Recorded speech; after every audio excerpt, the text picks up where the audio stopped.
Hey guys, it's Roberto, just editing the episode of the podcast. Figured to give you guys a heads up.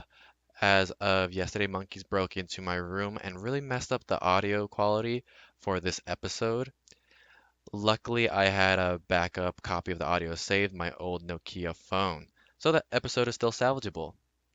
However, you will notice a slight decline in the audio quality. I've been spending the last 2 hours in my room trying to make it sound as good as I can, but I can only take it so far. What you're going to hear is what I could salvage out of it. You'll notice some audio a little off, a little echoey. I apologize for that.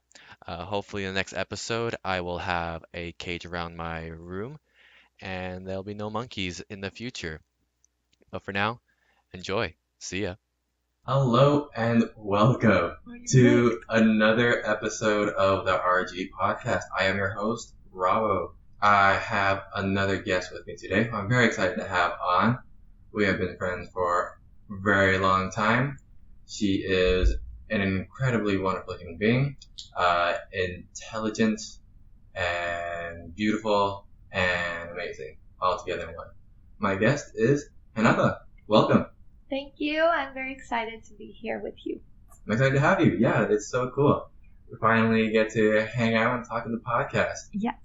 And I'm only a little nervous about it. Only a little bit. Only a little bit. Don't worry. The Cachaça will help with that. Hopefully, yes.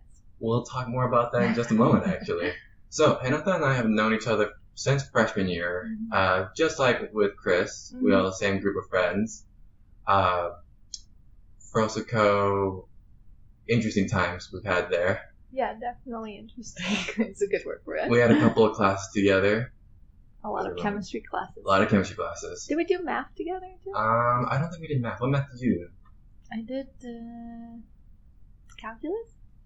Did you remember like freshman year? Wasn't it like math CME or something like that? No, I had to do math 41 or something. Oh, okay. I did do math 41. So maybe we had that together. I don't remember. Yeah, maybe. So long ago. Yes.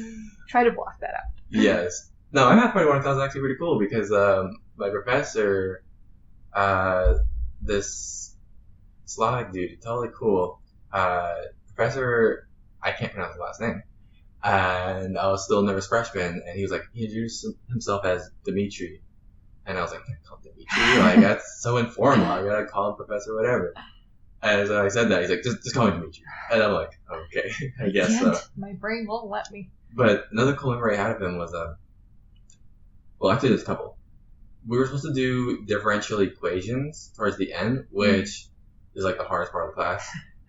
And for some reason he decided, nah, he wasn't going to do that part of the class. So we just skipped over it. What? He just talked to us some examples and what they're used for, but he never taught us differential equations. That was like the name of the class. Wasn't it calculus and differential equations? What? Maybe. Very strong maybe. But I remember just being like, oh, okay. He explained what it was, but he didn't test us on it. We didn't have any homework on it or anything like that. That's so weird. And I was like, okay, that works for me. But no, what was really fun was on the last day of the lecture class, he, instead of teaching or whatever, he brought an acoustic guitar and just sang us a song about college experiences. And I don't remember too much of the song, except he mentioned a line about like all the late nights spent in the back of a car. And I was like, this is very strange. I feel slightly uncomfortable. I'm glad we're doing this instead of learning more. Just focus on the final. I definitely did not have that teacher or professor. Yeah. Sounds like I missed out. No, clearly. But, yeah. Renata is, electrical engineer, chemical engineer, both? Oh. Both, yeah. An engineer all around. Yeah, you went for the most difficult engineering and just put them together and... Go big or go home. Yeah. That's the whole point. And she is rocking it. Like, you have done so many incredible things with it. What was it? You majored in chemical engineering. Yeah. And then you did a master's in electrical engineering. Correct. My God. That is insane. Yeah, well, it fit in well with what I wanted to do, which is energy. Yeah. So, it worked out. Yeah. You work with, done some stuff with solar panels. You've done stuff with batteries, or do stuff with batteries. I do stuff with batteries now, yes. Yes, which is a lot more complicated than you might think, listeners. So Yes, definitely. And even just batteries are so much more complicated than solar energy. Because it's basically like a living thing with so many parts, and just trying to figure out what's going on. But it's very exciting. yeah, absolutely. But so outside of like all the classes we've done or the things we've done in our professional lives, we have a lot of memories together. A lot of memories, especially with that whole group, the whole crew that we had. Just even before we all started drinking. I think Some you're of like, us never started drinking. We still had a good time. yes, absolutely. I remember you were like the first one out of the group that like actually drank, or am I misremembering? Well, yeah, because in Brazil, the age is 18, so we had already started drinking. Yeah. But I mean, That- Pedro was from Brazil too. That's so true. then he didn't really wasn't drink. interested in Brazil, I guess, but I Yeah. was definitely. Still remember some nights freshman year where we gathered and a lot of you were drinking. And I remember a couple nights where I was like, all right, gotta take these fools home. And the RAs would get involved and they'd help carry people, and it's like, it's nice. Nice. At least we were being safe. Yes, doing it in our dorms. Still remember we had a night where we had a bottle of tequila and a bottle of sake. That ended poorly. That I don't even remember that night. So it definitely ended It was in poorly. Page's room. Page's room. I don't remember the sake. Rachel. It was like brought it. I see. Yeah. Back when we still we kept in touch with all the Frozen couples. Yeah. Yeah, no, it was cool. That was an interesting time. And then the rest of us started drinking, and then things just got out of hand often. Like very, very often. It was crazy, but also kind of fun. Definitely good memories and some fuzzier ones. Yes, definitely some fuzzy ones. Yeah, I'm trying to pause and just reminiscing and all that. Like, I don't want to get into all that, but There's a lot there. Still fun times. I still remember the one time. It was my birthday party junior year, and we were setting up, and before anyone else showed up, we were like, oh, let's do a shot of Fireball. Back when Fireball was like a thing that everyone drank by the gallon, and I didn't love Fireball. It was like the only thing at the time that I would actually shoot. It was yummy. It has like It was very a ton of cinnamon in it. ton of sugar. Yeah, That's true. worked out really well. But for some reason, when I took that shot, even though I had taken like dozens of shots at this point, it did not sit well.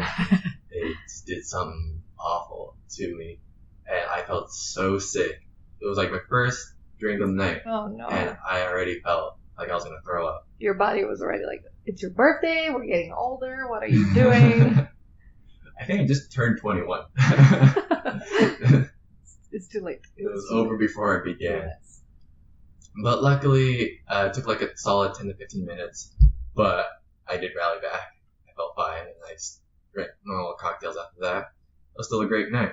But I do remember for like a year or two after, like a solid year or two, I could not smell anything with strong cinnamon scent. Oh, in it. really? It would just make me made sick. Ugh. Couldn't eat Cinnamon Toast Crunch.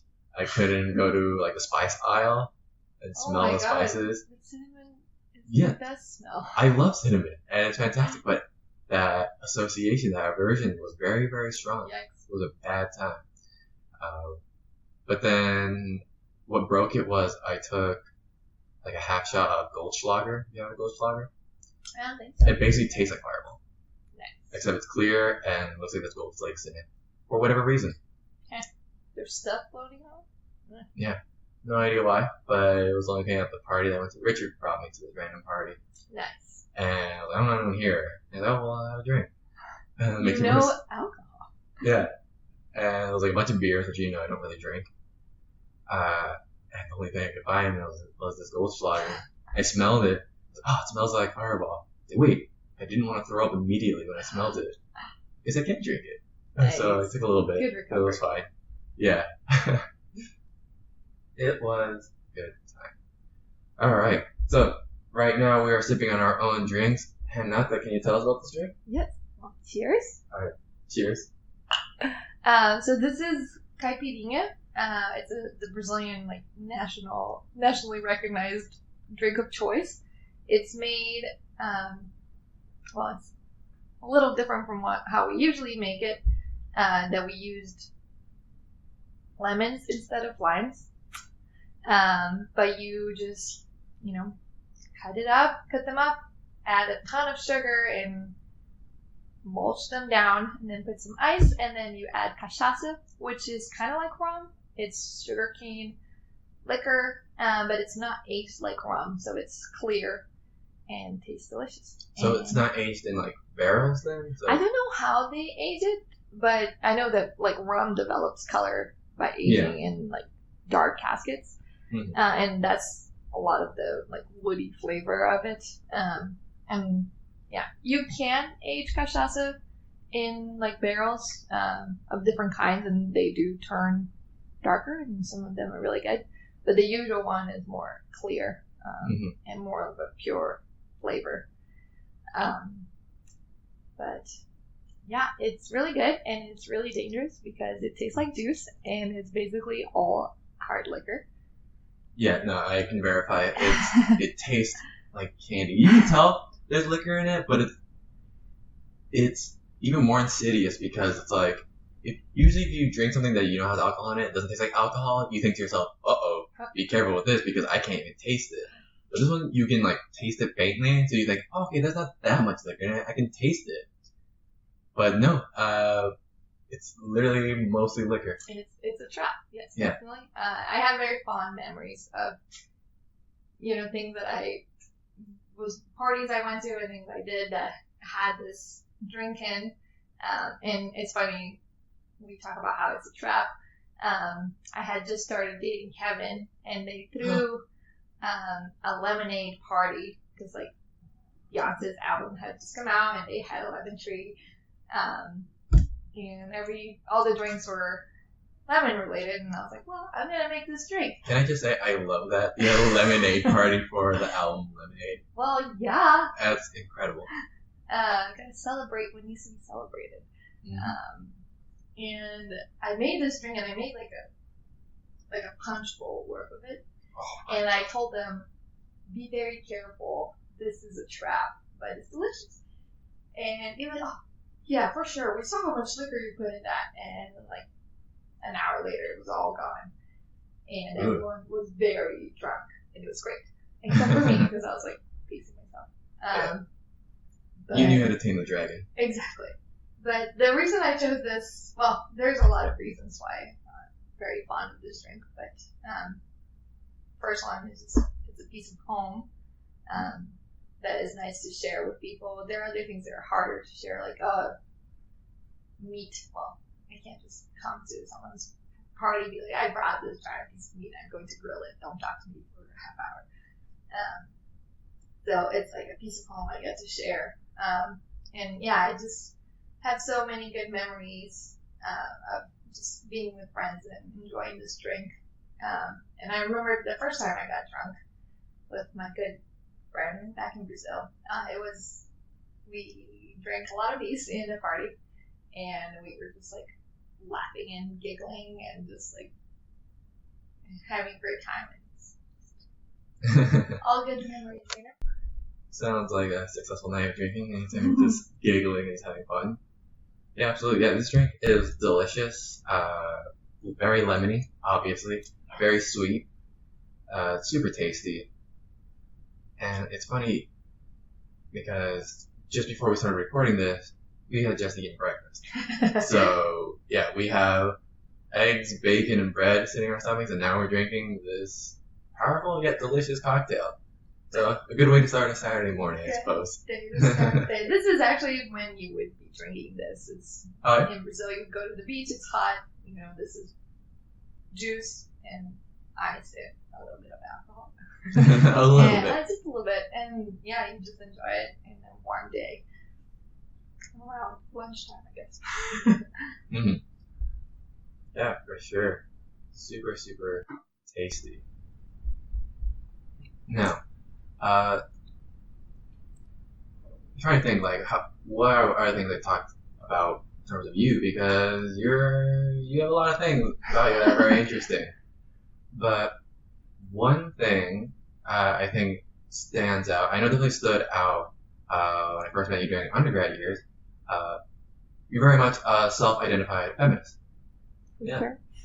And I mean, obviously, most of us are in some aspect or another. I remember I once heard this term. I'm not sure if it's a negative term. I apologize if it is, but I associated with you immediately because it sounded like something that would work with you. Again, I'm not sure if it's meant in a negative way, but a card-carrying feminist. Okay. Have you heard of that before? No, but that makes I saw sense, it once online, like, they're like a card-carrying feminist. And I was like, oh yeah, that's totally Renata. I don't know if that means it's a negative thing. I don't mean it in a negative way. I don't think it's a negative thing. But definitely a card-carrying feminist. Even the laptop you brought over to lend me has that sticker that everyone has seen at some point. Of course I'm a feminist. Yeah. And it's like, yeah, absolutely. So, I wanted to ask, I guess in your own words, because obviously feminism it's very big, especially the third wave feminism is very intersectional. There is so much going on with feminism, the goals they're trying to accomplish, the things they're trying to do. But what I'm curious about is, like, in your own words, like, what does it mean to you to be a feminist, or why are you a feminist, or something in that realm? Yeah, for sure. That's a good question. I think it's definitely a way of life and a way of treating people. I'm always, trying to look back on my own behavior and think, was this imposed to me? And is it, limiting the person I'm talking to a specific behavior or that kind of stuff? Like, oh, you're expected to do this or that, men or women, and it's definitely something that I, take to heart and constantly try to be aware of, that I don't want to keep perpetuating behavior that just limits people. And I think that's like the main driver for me. It's like, we have so much potential and we just throw it out the window because what? Because people were stupid back in the day and decided, you fit in this box and you fit in this box and no one leaves their boxes or there will be health to pay. And that doesn't sit well with me. I think people should be allowed to reach and be outside their boxes or be in their boxes if they want to, but be aware that it's a choice and not that you have to do that. So, yeah. Huh? Cool. Yeah, absolutely. Yeah. I mean, the older I get, the more things I learn. You start to realize the importance of that kind of attitude and being active towards those kind of goals, thinking about them. I know definitely, like, when I entered freshman year of college, I didn't give a shit about any of that. Yeah. Many of us didn't, because we didn't know. We came from backgrounds where that wasn't, I don't want to say relevant, but not as featured, I guess. And there are bigger fish to fry. Yeah, exactly. We had other things to be more concerned about. But of course, once I got there, you realize how important this all is. But one thing I really appreciate about you is you kind of like approach it in a way that lets other people who don't know anything or don't have a history with it, they can approach it as well.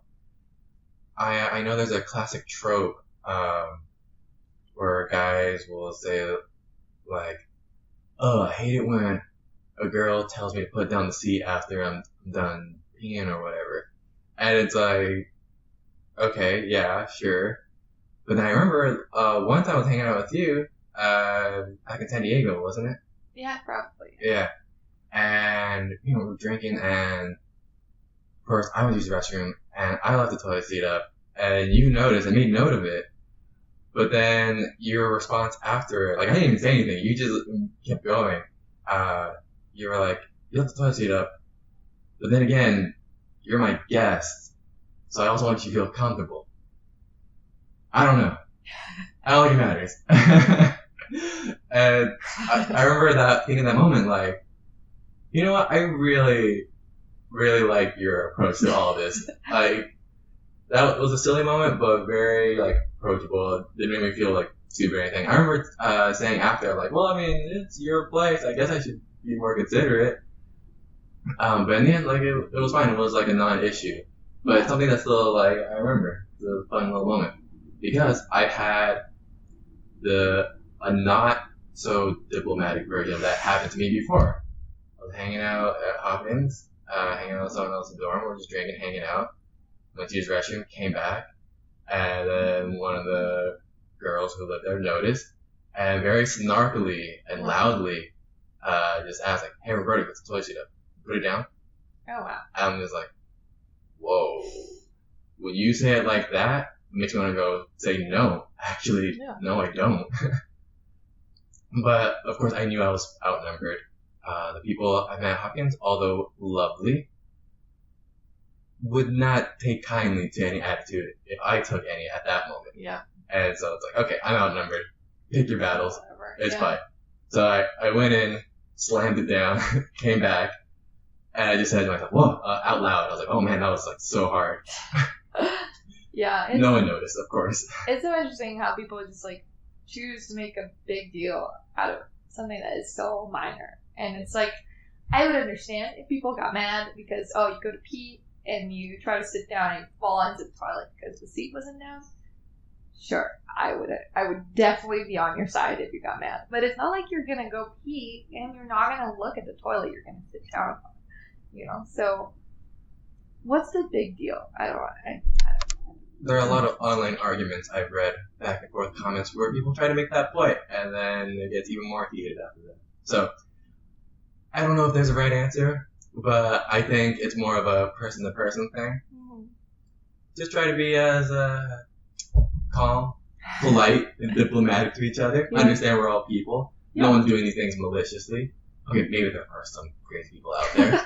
But when you're among friends, you know, you go like, okay, obviously they didn't mean to do that in a negative way. Yeah. It's fine. And actually, I do think there is the right answer, and it is to actually close the whole thing down. Oh, yeah. Including the cover, Yeah. whatever it's called, because it's healthier for you when you flush to not have it open. That's right.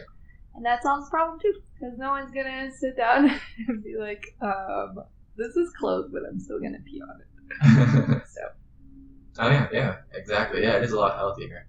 I mean, Mythbusters did that thing where they tested if there was, like, fecal particles in what parts of the bathroom, and it turns out your whole bathroom is covered in fecal particles. Anything that's in the bathroom is going to be covered in it. And so, yeah. Like your toothbrush. Yeah, exactly. So your toothbrush Normally right in front of your toilet. Yep. Yeah. And of course, the next, like, logical step, well, to me, what I thought immediately after hearing that is, like, well, what's the threshold between, like, one fecal particle per million? Like, that's not a big deal. But is it enough where I should be worried about it? And so far, I haven't gotten any major diseases from that, so I feel like I'm okay. And people freak out about that, but then laugh about farts. And farts are funny. Don't get me wrong. But every time you smell a fart, you're inhaling fecal particles. Like, a lot of them. A lot of them. So, like, you know, you gotta pick your battles again with that. It's like, where do you draw the line? Where do you draw? I don't know how we got on this topic, but here we are. We've come a long way. Yeah, for sure. But yeah, this drink is amazing. And It's so good. I should have made more. After the podcast, maybe. And I mentioned you're amazing as well. And I say that for multiple reasons. One, obviously we've been friends for quite a while, but we've also been through quite a few things together. And sure. Yeah, it's been a wild ride, and I think we've come out stronger for it. I agree. Yeah, and it's been really cool. And I guess before we get into it, the albums that we listened to actually have to do a lot with it. So yeah, let's get into that, and we'll use that as a vehicle to talk about what I'm talking about. Sounds good. Alright, so let's talk about the album you recommended, which is Paramore's After Laughter, the 2017 album. This album takes a very different artistic turn from Paramore's usual albums. Mm-hmm. You think of Paramore, you usually think like pop punk, rock, kind of stuff like that.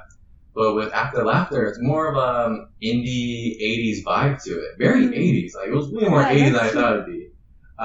Which I liked. I mean, it was cool. Like, 80s with a better production and more creativity in it. Mm. And it was incredible to listen to. It also marks their first album since their drummer returned. The drummer had gone away for a while and he came back. So they made that album together, which is cool because Haley and the drummer, can't forget his name off the top of my head. I'm terrible with names.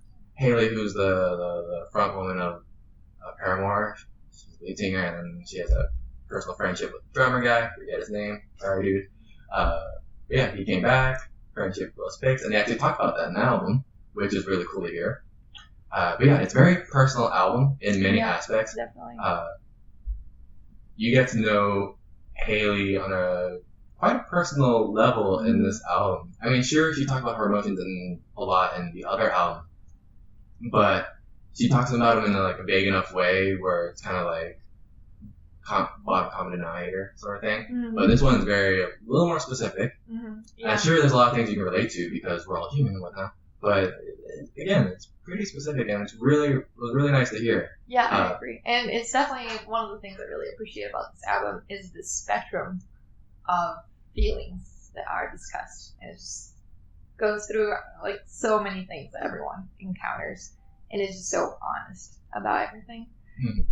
Yeah, I definitely agree. Yeah, it's a fantastic album. And the title itself, After Laughter, I looked up what that even means. Did you look it up? Well, yeah, I did. Alright, yeah, it was interesting because in an interview, Haley said she called it that because she likes looking at people while they're laughing, but seeing the face or the body language they adopt when they're done laughing. Is it a smile that lingers after? Is it a complete 180 and they just go back to being serious or frowny? And she says in that moment, it's like a window to see who they really are after a laughter moment. Mm-hmm. And so that's kind of why she adopted the name for the album. Oh, pretty clever. I like it. It's clever. And it's a nice name, too. Yeah. Yeah, and I think it's very fitting to where she was and in her life and what had happened, personally to her, that she was at that moment of recovering and, at the afterlife.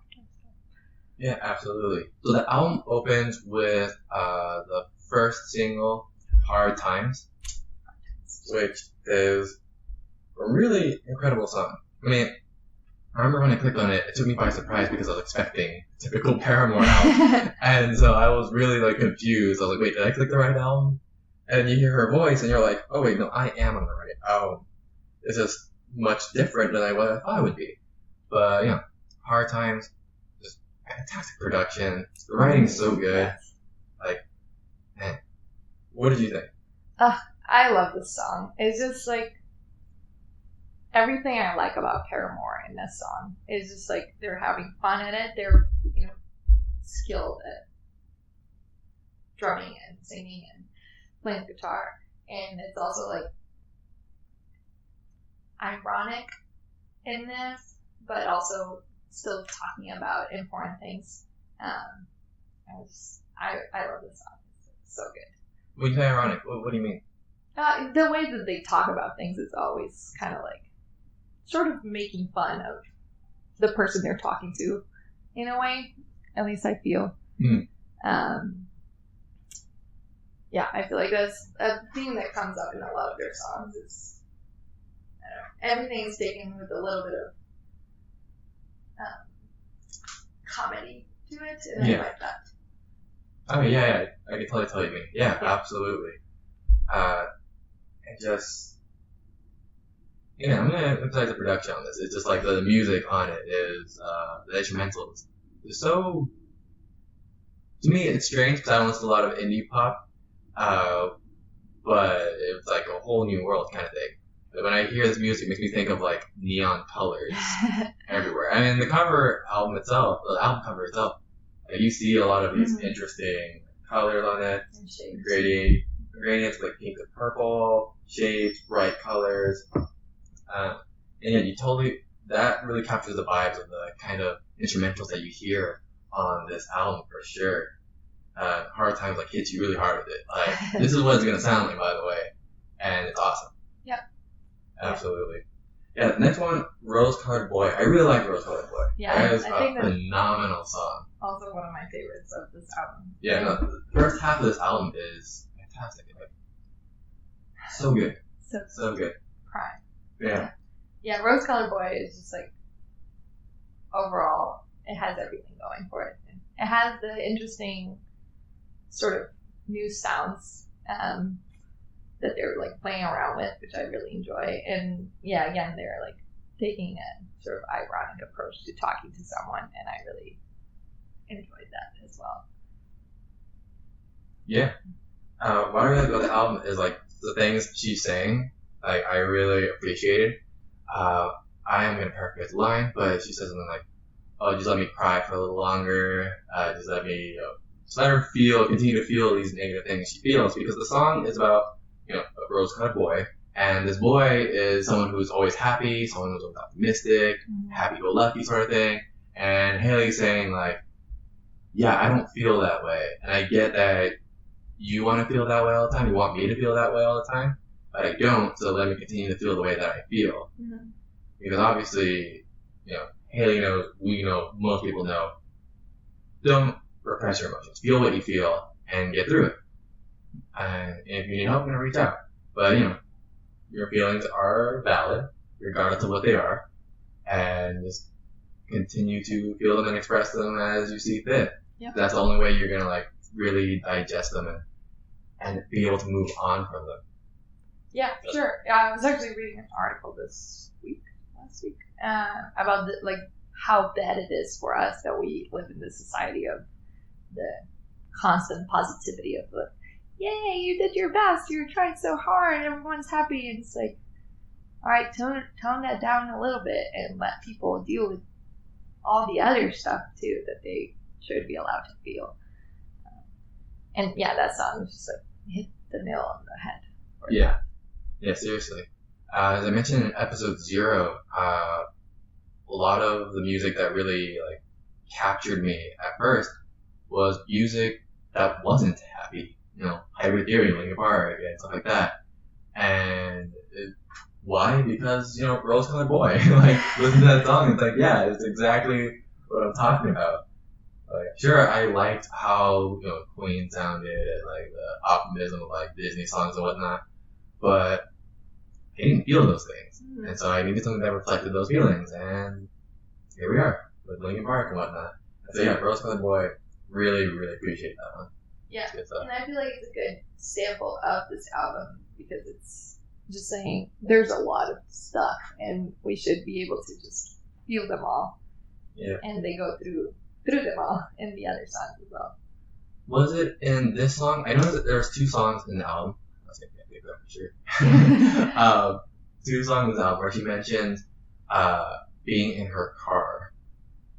You remember that? It was subtle, but I noticed it the second time it came out, and I realized, like, I clicked on the thing, and it talked about how Haley uses the imagery of her being in her car as her safe space. She feels safest and most comfortable in her car. Huh, I didn't know. And so she says, like, let me just be in my car for a little longer, or like, I'm in my car driving down and kind of thing. So like, to her, the car, like, that's her That's safe very zone. cool, yeah. Yeah. I think the first time it's mentioned is in this one. That would make sense. Yeah. Yeah, absolutely. Alright, let's move on to Told You So. Told You So? Another cool song. It definitely has an emotion, a feeling that we've all experienced at some point. Basically, the idea is like, oh yeah, people say they hate to tell you so, but no, they don't. They love it, and they will always tell you so. Always, always, always. Yeah. So, what do you think of the song? I think this song is more on the spectrum of feelings that I have been working to avoid. And I'm not always ready for it. But overall, when I am ready for it, again, it's just like an amazing, very like personal description of. So, what exactly do you mean by that? The whole feeling of, well, either side of being told I told you so or telling I told you so. Ah, okay. It's not something that I want to do. I definitely don't want to ever be in a situation where I'm like taking pride in someone struggling or like being wrong. Yeah. And I also, and the other side is more important to me, is I am really stubborn, in case you haven't noticed. And I always think I'm right, and I don't like that, and it's definitely something I need to work on and be open to listen to people. And, you know, just when I'm not able to do that, it just gives them space to say, I told you so. And that's not something I want to do, you know? Yeah. No, I definitely relate to that, because I think what it is when we were growing up, how we were raised is we heard a lot of that. Yeah. Parents telling us, like, don't do the thing. And of course, we do the thing, and they tell you, oh, I told you so. And I get it for little kids. It kind of makes sense. You want to reinforce the idea, like, I know what I'm talking about. You don't know anything. And I'm trying to help you. Like, however you want to put a positive spin on that is what I mean. But then as you get older, like, you know, I still hear that from my parents. Even though my situation is completely different than theirs, it's a completely different life that I'm leading that they've never experienced before. And I still hear it, and it accomplishes nothing. Nothing. Except for making you, like, retract, because it's definitely like an attack of, you're wrong. And yeah. I'm telling you again, besides the fact that you have to deal with being wrong, I'm going to tell you that. So you're aware that I also know. Yeah. And it's like, why? It is like a personal attack that doesn't help anyone. Yeah. And a thing, or people who say that don't realize a lot, is that a lot of times you can only learn it if you experience it yourself. It's like driving a car. I can tell you everything you need to know about driving a car. Every tiny little detail. Every single little thing. Moment by moment sort of thing. But like that doesn't make up for actually driving a car yourself. You have to do that. You have to make a mistake on your car. You have to get your first scratch on your car. You have to get your first, parking ticket or speeding ticket or whatever. Like, in order to like, for that lesson to really solidify in your mind. Like, don't do that. Even though you were told over and over again, don't do this thing. Be careful not to do this thing. Don't do this thing. Everyone does this thing, so don't do it. And no, that's not how it works. You gotta make the mistake first so you can learn it that way. It's kind of learning by doing. Yeah, exactly. Yeah, people always say like they're very gung-ho about like, oh, we need more like kinetic learning in the classroom, like physical learning, like learning by doing. Yet, when a lot of young people make mistakes, everyone who's older is always quick to be like, well, I told you so. It's like, well, they couldn't learn unless they physically did it themselves. Yeah. So, this is a song definitely emphasizing like how shitty it feels to be told I told you so, and how being told that all the time can really weigh down on you. So kind of a lesson in being like, hey, let's be easier on each other. Yeah. Forgive each other. Let things go and like let people learn in their own way. And let go of that pride of having to say I was right and you were wrong. Yes. Like, no. Let that go. Yep. Absolutely. I'm definitely often guilty of that myself, but day by day we try to be better. Yep. Find inspiration in the songs. The next song, Forgiveness. Now this one is about her ex. Is that right? Her ex-partner? I would assume so, yes. Okay, yeah. I was reading on it. So yeah, I didn't read too much on what actually happened, but there was obviously something that broke them apart. It happens, it's part of life. And so yeah, the song is about her kind of discussing the idea of forgiveness, like he's asking for it, and she's not really sure if she's in a place for that yet. Mm-hmm. Yeah. What do you think of the song? I really like the song. Yeah. I think it's definitely a very difficult topic, and it's something that I wouldn't know how I would react to a situation just because, I don't know, a past problem I was able to forgive, so now the next problem I will be able to forgive. And I think it's a very case-to-case basis. And, it's just like an interesting topic of, I'm trying not to think about it, I will forget you, but I'm still not able to forgive you. So, are you actually forgetting them, or are you just pretending to not be thinking about it, kind of deal? And overall, just like, for me, signifies such a important and like always present part of recovery, which is I'm no longer just sad, I'm also kind of angry that this shitty thing happened, and I'm just gonna be angry at you, and I will also pretend like it didn't happen, sort of thing. And yeah, I feel like as we experience a lot of things that we need to forgive, it's one of the parts of recovery that changes the most. As like you can just hold on to that and be like, screw it, I'm just gonna be angry with you forever, and I don't ever have to forgive you. And then that like rots inside of you. Or as you progress through forgiveness, in other cases,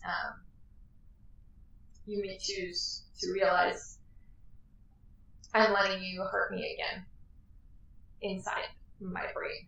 I'm letting you fester. And really, like, forgiveness a lot of the times is something you're telling the other person so they feel better, but you should also think about it for yourself. It's like, why are you holding on to this? Like, let it go. And as I'm talking about this, I just keep thinking of the other song in the album, Grudges. Oh, yeah. We'll get to that. Yeah. Yeah. What did you think? You basically hit all the major points I wanted to hit, but there was one line on there, a refrain she repeats a couple of times. It's a classic thing that everyone's heard, but I think it's worth emphasizing. Forgiving is not forgetting. You'll remember, but you can move on, but it'll still be present in your mind. Mm-hmm. And I think that's a totally fair approach. There are times where, you want to forgive for the sake of your own sanity and to be able to move on in life. But then I think I have personally encountered this myself, but I think there are some points in some other people's lives where forgiveness might not be the viable option at all. Mm-hmm. And you just gotta cut ties and go. Yeah, sure, you'll have that part inside you that's festering, but then if you just cut that person out completely, it kind of goes away. You don't really think about it. Mm-hmm. Sure, when you think about them again, it might come up again, but forgiving them is definitely not the right move.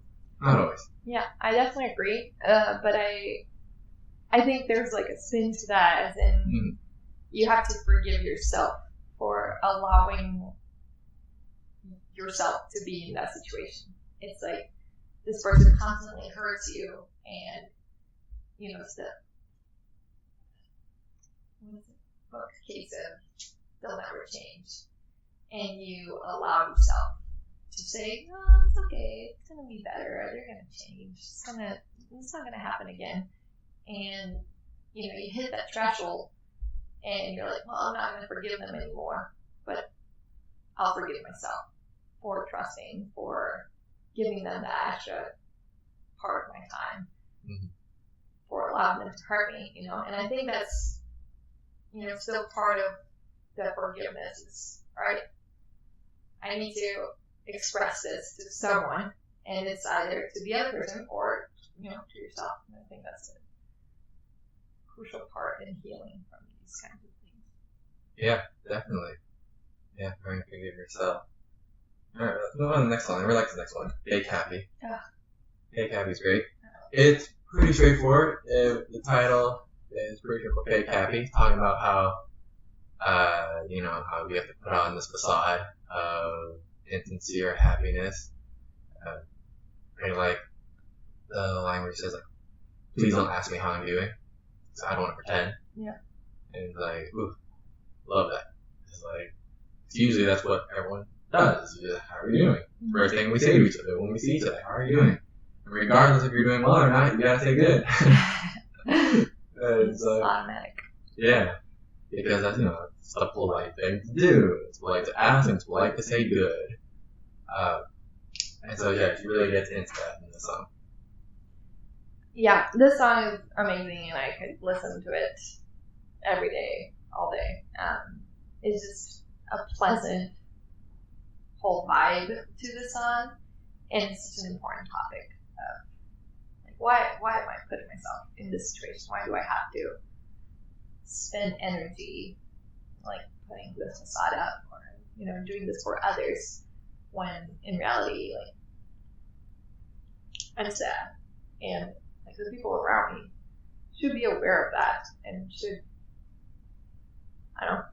have the chance to reach out and help instead of just being like, it's fine, I'll just bottle this and it will explode in a few years and I will never recover from that.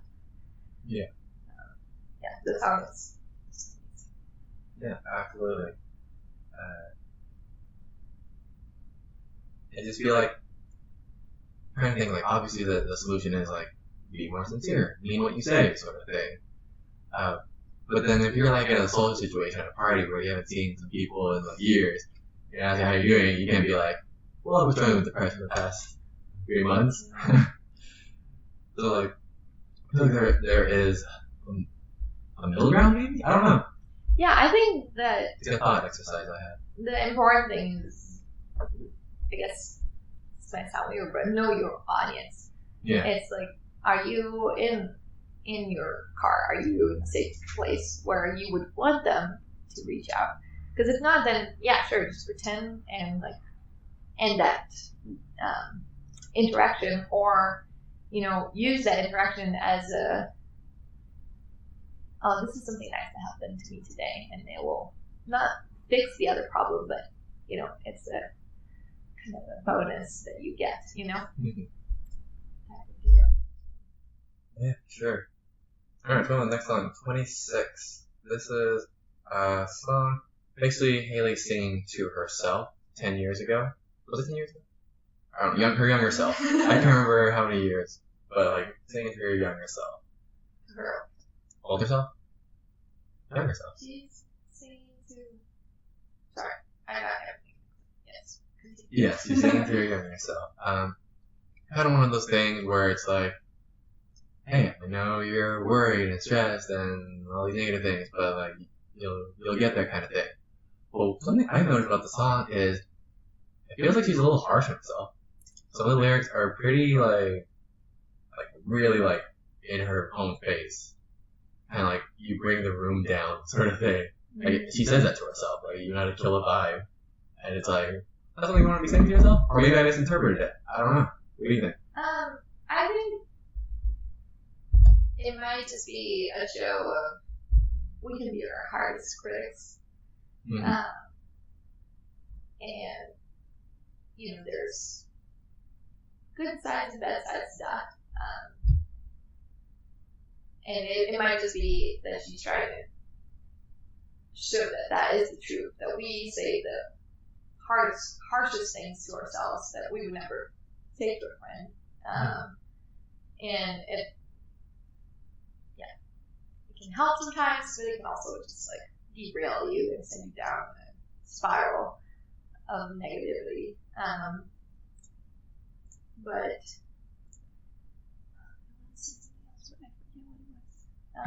oh yes, what I would say is that's one side of it, but I also really appreciate the fact that saying these there can be harsh things, but it just shows honesty and like, especially when you're talking to a younger person, it's like, I'm not going to sugarcoat this, and I know you're smart enough to absorb what I'm trying to get at.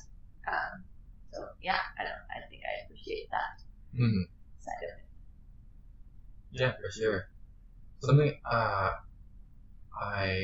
heard or read that was interesting about Haley was that she was making music since she was like 15 years old. Oh, really? So yeah, she's been in this for a long time, and she's actually still quite young. I thought Paramore was like a really old band, because I wasn't really a Paramore fan before I heard this album. I knew some of the singles,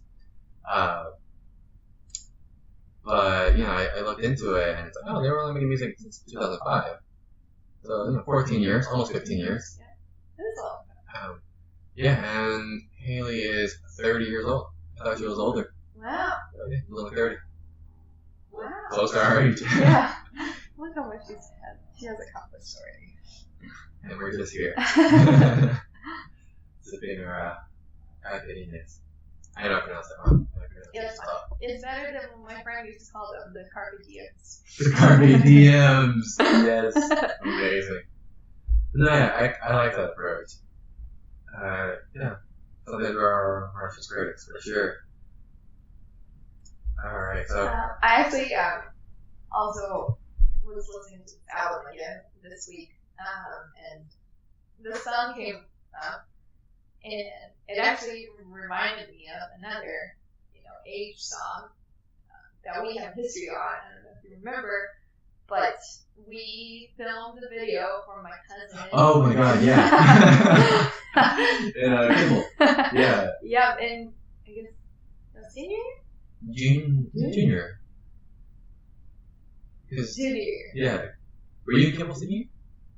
I was in Cachaça, I think. Okay. I don't know. I don't remember. Yeah. But yeah, we recorded. So I have a cousin that is just 1 week older than me, and we grew up together and did a lot of stuff together. And obviously, when we were about to turn 22, I had to record a video of 22, and Rob will help me with that. And yeah, as I was listening to 26, I was like, wow. Come full circle on this age business. Yeah. Oh man. Yeah, that was a memory that I just clicked. I was like, oh yeah, that did happen. That was fun. Yeah, no, it was a fun time. Definitely. Alright, wanna get in the pool? What? That sounds great right now. Yeah, it's so hot. It will be nice. The pool is kinda like, I guess the impression I got was like, a love song, but also a dark love song. Like, I want to be involved with this love, but I know it's bad for me. There's a risk of it really hurting me. But if I survive, I'm going to keep doing it and keep being involved, even though there's a chance of it being the end of me. And it's like, ooh. Yeah, there's a lot there. Yeah. I think it's also like an important part in healing from a broken relationship. It's when you realize, this might be terrible, but I'm going to do it again. And just power through it, but also with a grain of salt. But yeah. This song, the way, like, the music in it and everything isn't my favorite in the album. I think it just gives me, like, kind of unsettling or like this person's sad and angry and it's making me sad and angry. Yeah. But yeah. That's it. Alright, then we can leave it at that. We can move on to Grudges. Grudges is a great song. I love Grudges. It's basically, as I mentioned before, Haley and her drummer friend had a falling out. And then they got joined back together for this album, and this song is kind of talking about like not how specifically, but like the feelings of like patching things up, fixing it, and realizing like, oh man, we wasted all this time, but like, oh well, let's just move forward and enjoy that we're friends again. So I really appreciated the vibe of this song. It was really cool. Yeah, I agree. This is one of the best songs of this album. It's just a fun song. Like, the music in it is just like, you know, very exciting and fun, and it makes you feel good. And the lyrics is just, yeah, I've been there. Thank you for saying all these things. Yeah. And yeah, I mean, it comes together with forgiveness earlier in the album, as in, you know, the next stage of recovering. Yeah, I really like the song. Yeah, I really like it too. Like, anyone who's ever had a falling out with a friend, which I'd imagine is almost everyone, definitely really appreciate the feelings Haley is speaking on in this song. So it's a fantastic song. Yeah. Alright, the next track, Caught in the Middle, just basically Haley coping with aging, the inevitability of our mortality. Yes, it's a bit much, but you know, she kind of talked about how, you know, we're getting older, and you can't just live in the past, and you gotta live in the present, and the future seems daunting, so you don't want to spend time in that either, so you're not caught in the middle. Yeah, it's the quarter life crisis song. Yeah. Which is great, because, you know, we're in that age range. Yes. This is probably my favorite song on this album. Oh, yeah? Yeah.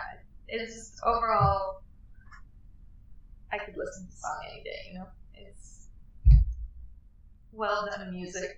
It's everything you would want in a fun song. And, yeah, the lyrics are just so relatable for me right now. And I really appreciate it.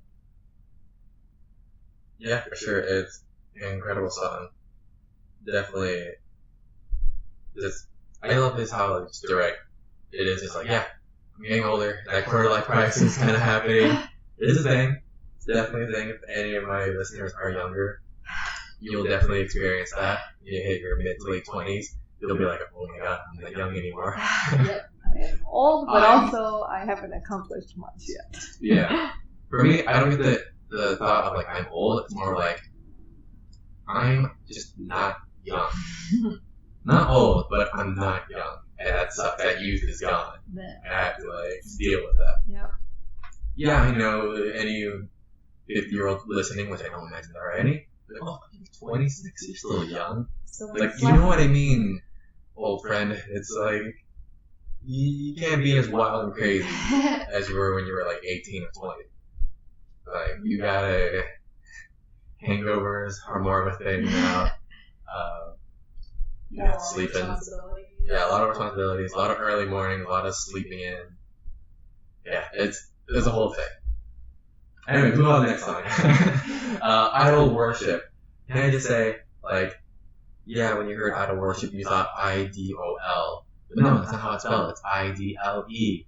And it's meant to be like, play on words, a little pun. And it's a clever pun. I like it. Because, yeah, she's talking about how she's being worshipped as, like, this musical figure. And she's like, oh, she speaks to my soul, therefore she knows everything, and she's amazing, she's perfect. And whereas Haley arguing, like, one, don't do that, please, because I'm only human. But secondly, anyone who subscribes to that, or anyone, not just Haley's fans, or any fans of any musician, it's like, you're not putting a lot of thought into it then. Yeah. Like, if you're automatically worshiping someone just because, like, they made an album you really liked, they made a couple of songs you really liked, then yeah, you fail to realize there's a whole person behind there. Yeah. And it doesn't matter who you're worshiping, whether it's Paramore, if it's artists like Kanye West, which I borderline sometimes, or someone new like Billie Eilish. Like, it doesn't matter who you pick. Like, worshiping them is not the right answer. You realize they're human, they're very flawed, and yeah, Haley gets really into it, which is really cool. I liked it. Yeah, that is a good feeling, and I appreciate that she brings it up, because I often struggle when people are like, oh, I love this person, like, they make such good music, and for me, it's always been weird that you make that extension of, I love their music, therefore I love that person, and it's like, you don't know this person, you don't know who wrote this song, you don't know what they were going through, you have no idea. And sure, like, you like the song and you appreciate the person for creating it, singing it, whatever it is. But like, don't go crazy. Like, calm down. Yeah. Yeah, definitely. I mean, don't get me wrong. It's like no issue to have like a role model. Like, oh, this person does this one thing really well. I want to strive to do that thing really well. That's fine. If you want to do like a specific instance of like where they excel and do a great thing, but then people associate like they do this one thing really well, they must do everything in life well. And it's like, no, that's not true at all. Not at all. There are people I really like, but I know there are many flaws to these people, and I have to like check myself around them. Like, no, don't live like the person because it doesn't always pan out.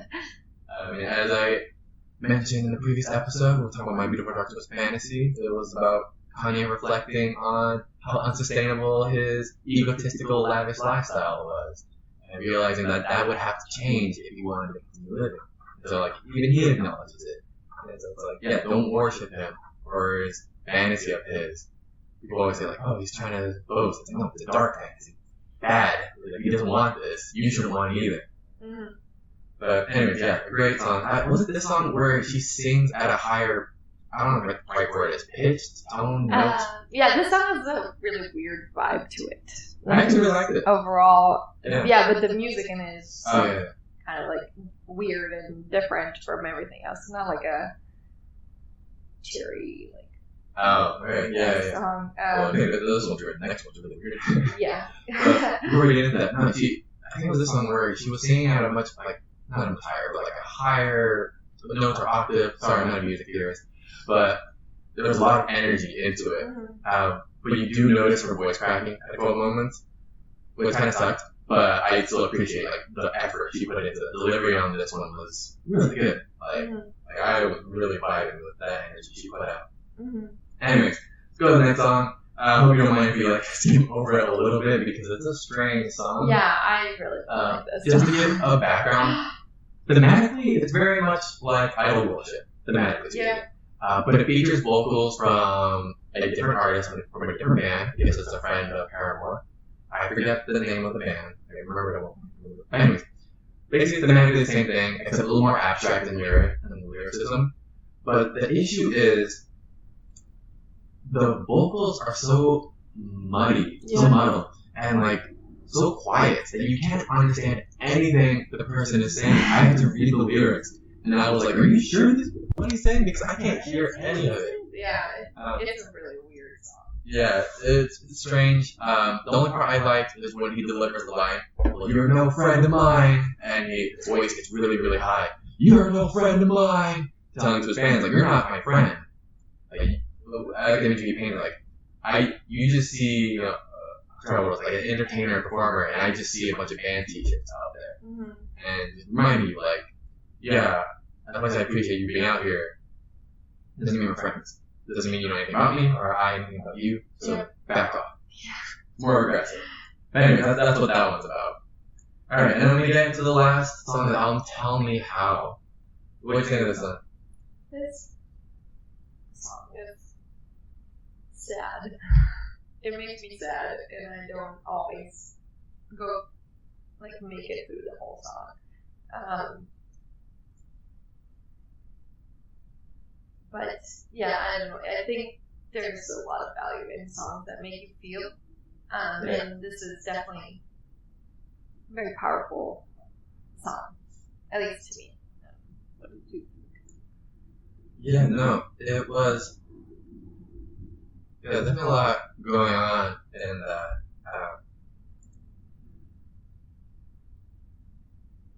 It definitely contrasts how the album started. Like, first half of the album, with some exceptions in the second half, very high energy, very just like upbeat, even though the lyrics themselves weren't positive or upbeat. But like, you kind of vibe with it, and you get used to it, and then you get hit with something like "Fool," "No Friend," and then you get hit with this one, and you're just like, somehow this one feels heavier and a little darker than the other ones, even though it's talking about these dark and heavy things already. Just talking about like just having run out of energy to maintain a relationship and just suffocating on it. And of course, she kind of repeats, like, tell me how to feel about you now. And kind of just reflecting back, like, this one thing that we had no longer exists. So how am I supposed to feel about it now and move on with it? Yeah, there's a lot going on there. Yeah, there's a lot going on. Yeah. Man, yeah. It's a good song. It's definitely, I don't mean this in quality wise, but it's a low note to end on. Which I always find it a little strange when albums do that, but don't get me wrong, I appreciate low notes to end on, like Life of Pablo by Kanye West. It ends with the song Saint Pablo, very self-reflective, kind of talking about how he realizes, like, he feels kind of alone, and even his faith, which usually has helped him in the past, is not helping him, and he needs some sort of physical proof that he has people or something with him on his side. And, like, it's pretty dark, but it's a kind of whole encompassing thing. This one is very much about, like, a relationship sort of thing. And you kind of sit there going, like, ow. I'm sorry, Haley, that sucks. Yeah, and I think, I don't know, this is just going back to, like, the more overarching theme that she's, you know, dealing with a lot of stuff and recovering. And I feel like the album itself is, the beginning is more of the laughter, and in the end is the sad after laughter of, okay, now that's done. This is actually where I'm at. Oh, I see. And I feel like, yeah, ending with that is just showing, like, yeah, still working on it. Yeah. I remember the way the song ends. It was cool that she says first, like, it's like, you don't have to tell me if you're still thinking about me. It's fine. But he's like, wow, that's real. And then she has that last line, where it says, I can still believe. And I thought, I was like, huh, alright, yeah, definitely getting into that even more. Like, we're like spearheading this emotion as far as it can go, and it goes pretty far. But I did read one interpretation of that last line, and people were like, oh, maybe it means she could still believe that there's a future for Paramore, in terms of, like, the band as a whole. But then there was, like, news a couple weeks ago that dropped that said, the Paramore officially announced, like, yeah, we might not be making music for a while. And not official breakup, but more of, like, yeah, we're probably going on hiatus, or an indefinite hiatus. And it sucks for a lot of people, like, oh man. Like, Yeah, I didn't know that. oh, I'm sorry to deliver that news to you. But who knows? Who knows where they'll go? I mean, this band has had such an interesting history, ups and downs, people leaving, people joining, different artistic directions. So, who knows? Yeah, hopefully they'll keep producing music. Yeah, absolutely. But yeah, thank you so much for sharing that album with me. It was so cool, so different than what I listened to. Usually when I hear indie pop, I usually associate it with a rose-colored boy. Like, always happy and trying to be cool and just focus on love and, like, it's all fine, dude. But this album was just like, nah. I don't feel good. Life isn't good. Let's focus on that. And I'm like, you know what? I like that. Yeah. It makes me feel a little more normal. Alright, speaking of dark and heavier albums, move on to the next album. The album I recommended to you was Damn by Kendrick Lamar. It's his fourth studio album. Fantastic work. Kendrick Lamar, native of Compton, California. No stranger to gang violence, growing up in ghetto, impoverished neighborhoods. He is a lyricist, music producer, a phenomenal artist that I have grown to love over the years. Now, Damn is an album, how do I put this as succinctly as I can? It's about depression. Kendrick has not been shy about talking openly about his depression in his albums previously, especially in To Pimp a Butterfly. Very heavy themes in that one. But this one, I feel like this whole album It's just about the different aspects of how that illness impacts him and the way he views life. Now it kind of muddies your vision as well. So we'll skim through it just for the sake of time. Not because I think this album is worth just skimming. I love this album. Highly recommend you listen to it in its entirety. But for the sake of time, I'm just gonna skim through it real quick. So the first song we get is Blood, which is a spoken word. He kind of gives a little poem out there, which is very interesting. Tell me, did you jump when you heard the gunshot? It was startling at the beginning, yes. Yeah. And I had to go back and listen to it again because I just thought it was such an interesting, way to approach music. Yeah, when I listened to it the night it dropped, that gunshot made me jump in my seat. I was like, whoa, I was not expecting that. But no, yeah, he gives a very interesting spoken word. And Renata, since you listened to the whole album already, he has this one question he asked in the beginning, which I still think about quite often all the time. Is it wickedness or is it weakness? The first time you hear the song, that question, you're not sure what he's talking about. But then you listen to the whole album, you realize what he's talking about. And so, Renata, what do you think? Do you think this whole album, the thoughts he's expressing, is it due to his inherent wickedness that Kendrick harbors? Or is it just a weakness of his, a weak soul? Well, it's hard for me to talk about him.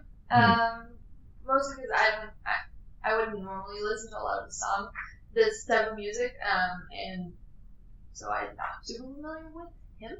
Well, yeah, but the character he presents. The album itself, I think there's a little bit of both that he shows. Some of them, he's dealing with stuff, and he chooses to either embrace the feelings, which people would call weakness, which is stupid. But it's like the embracing of I'm hurt and I need to deal. And other times he swings the other way. It's like I'm hurt. I'm going to go hell mad and destroy shit. So yeah, I think it's always a little bit of both. But I don't like the word weakness for this kind of stuff. But I do understand what you're trying to get at, or what he's trying to get at. But yeah. Yeah. Usually when I ask myself this question, to me, it's always really easy to just tell myself, oh, it's both. Right? Well, yeah. But if you answer the question as it's presented, is it wickedness or is it weakness? Like, if you had to choose one, which one would you choose? And I think about that a lot. It's like, I don't know. At first, I used to say wickedness overall. I think there's a part of him, these things, a part of himself that he had to work on. Like Kendrick, you gotta work on these feelings and you gotta fix it.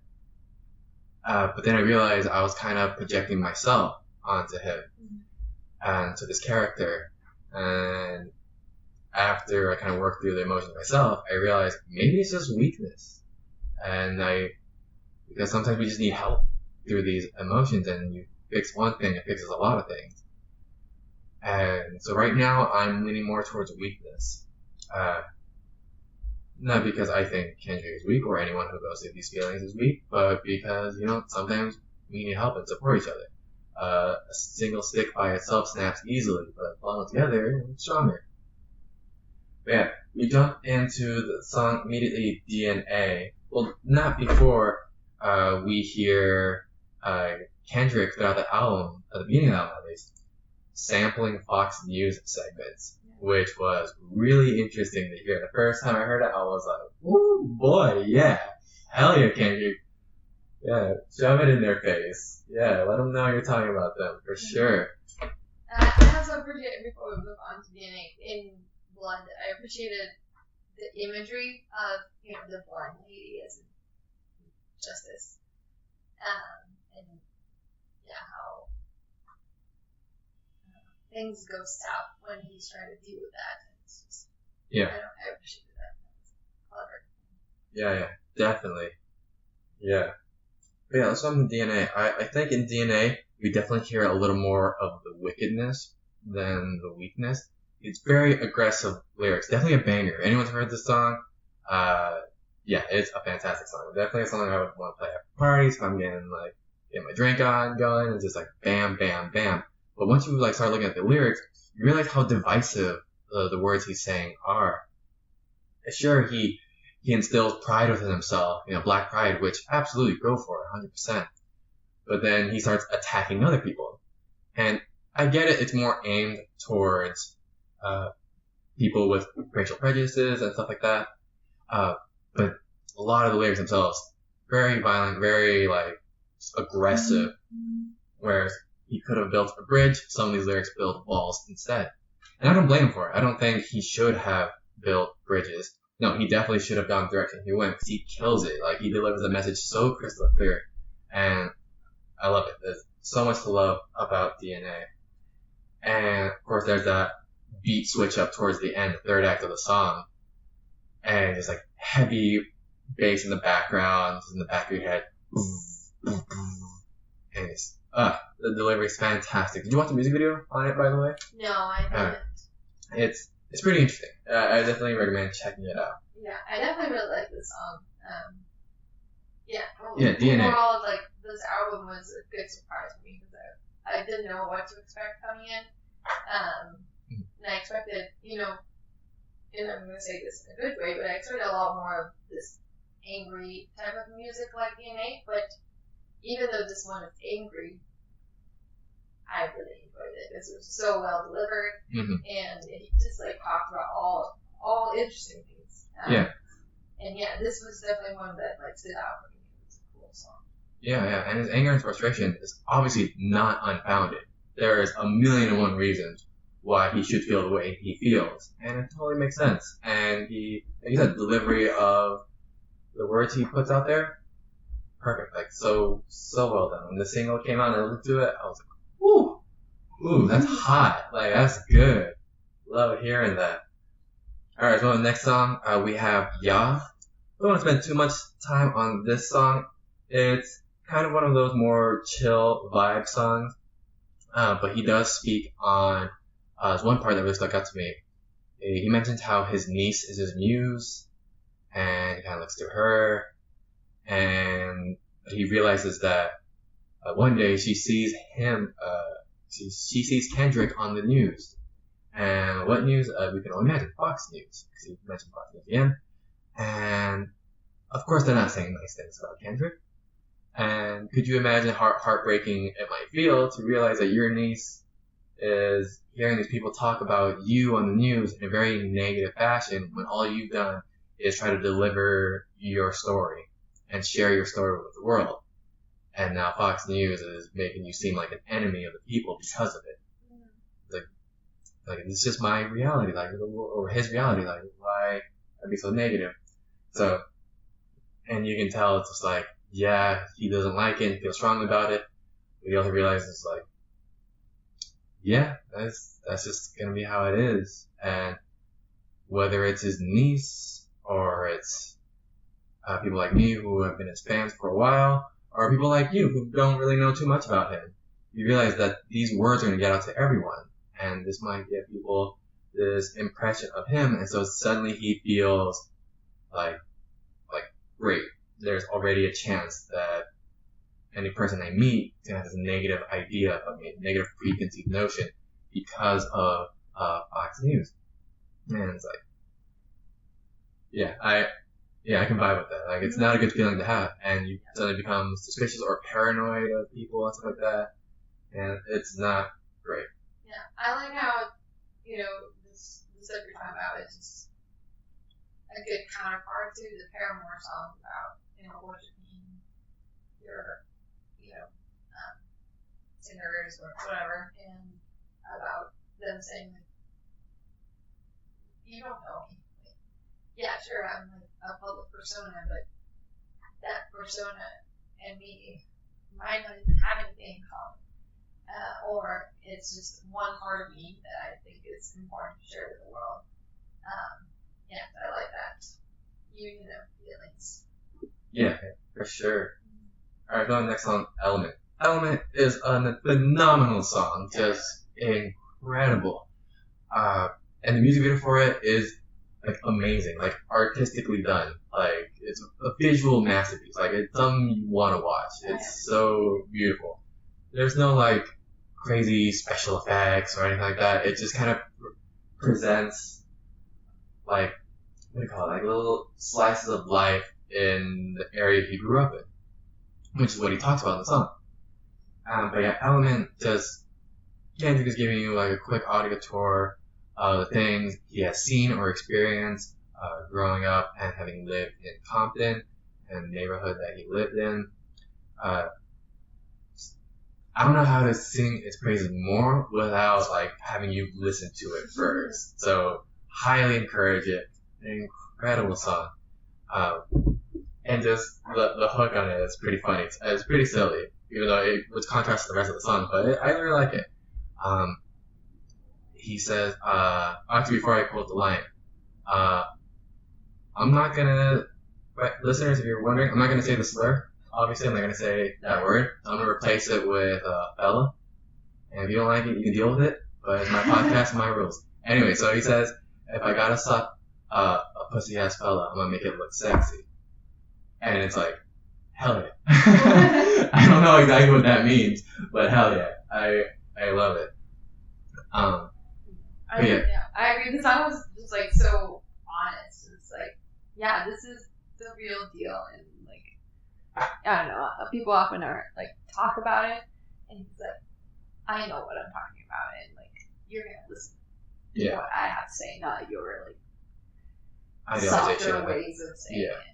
Yeah, it's not romanticized at all. Yeah. He talks about times he's been hurt by people, like literally, physically beat, or times where he's witnessed these aggressions or been a part of these aggressions, and kind of mentions it and realizes that this hostility exists.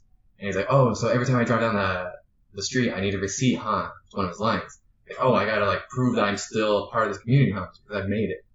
It's because I'm a successful artist now. I've still proved I belong home. And it's kind of being like, no, fuck that idea. Like, this is who I am. But yeah, phenomenal song with an incredible music video. Really encourage you to check it out sometime. You, Renata, and you, the listener, as well. Just definitely check out the music video for this one. So well done.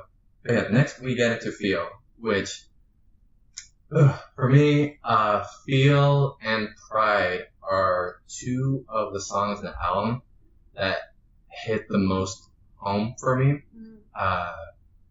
Definitely like one of those things where it's bullseye, nail in the head, whatever phrase you want to use. All of them. Like, it gets into it really well. And this first one, Feel, it's a very, you know what, I'm just tell you what he talks about. He just talks about feeling like he can't really trust everyone, or anyone around him really. He has that refrain in the beginning of the song that's repeated over and over and over again. He has that refrain, ain't nobody praying for me. Which, yeah, I really felt that. Especially the way that's repeated over and over, all these different voices coming from different, like, parts of, like, your headset or your speakers. I totally vibe with that because it's like, even though it's just one sentence, sometimes it pollutes your mind so much where you can't really hear anything else, and that's all you hear. And myself, I'm not a religious man, so obviously I'm not thinking nobody's praying for me, but I still vibe with that idea. It's like, the way I interpret it, it's like no one's thinking about it. And no one has... Yeah. And it's a terrible feeling to have. And especially when it convinces you that it is reality, even though that there is evidence in front of you that suggests otherwise. It's still a terrible thing. I'll get more into that later, this one and Pride, after talking about the album, but yeah, it's definitely something I want to explore more. But like, this was my favorite song. Oh yeah? Yeah, I listened to it a lot more times than the other ones. Yeah, like you said, it's just like,